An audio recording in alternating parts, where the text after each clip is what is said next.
আমি না কথাগুলো বলতে, আমি লাইনগুলো কেমনে বলবো আমি বলতে পারতেছি না। হ্যালো ভিউয়ার্স, কেমন আছেন আপনারা সবাই? আশা করছি ভালো আছেন।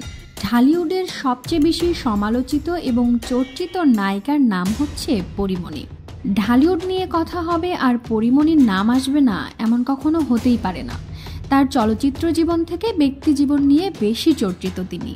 ব্যবসায়ী নাসিরুদ্দিন মাহমুদের দায়ের করা হামলা ও প্রাণনাশের হুমকির মামলায় চলচ্চিত্র অভিনেত্রী পরীমণির বিরুদ্ধে অভিযোগ গঠন করেছে আদালত।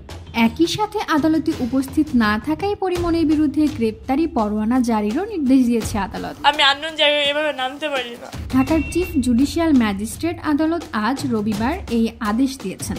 পরীমণির আইনজীবী নীলাঞ্জনা রিফাত এই খবর নিশ্চিত করেছেন। আদালত পোশাক ডিজাইনার জুনায়েদ বাগদাদি জিমির বিরুদ্ধে অভিযোগ গঠন করেছে। তার বিরুদ্ধেও গ্রেপ্তারি পরোয়ানা জারি করা হয়েছে। নীলাঞ্জনার মতে, তারা আজ ম্যাজিস্ট্রেট আদালতে অভিযোগ গঠনের শুনানির জন্য সময় চেয়ে একটি আবেদন দায়ের করেছেন।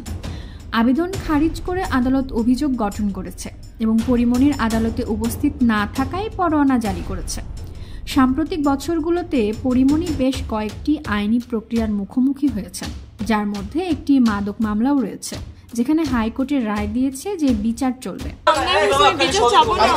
বর্তমানে চলমান মামলাটি 2021 সালের জুনে ঢাকা বোট ক্লাবের ঘটনার সাথে সম্পর্কিত। সে ঘটনা কিন্তু আমরা সবাই জানি।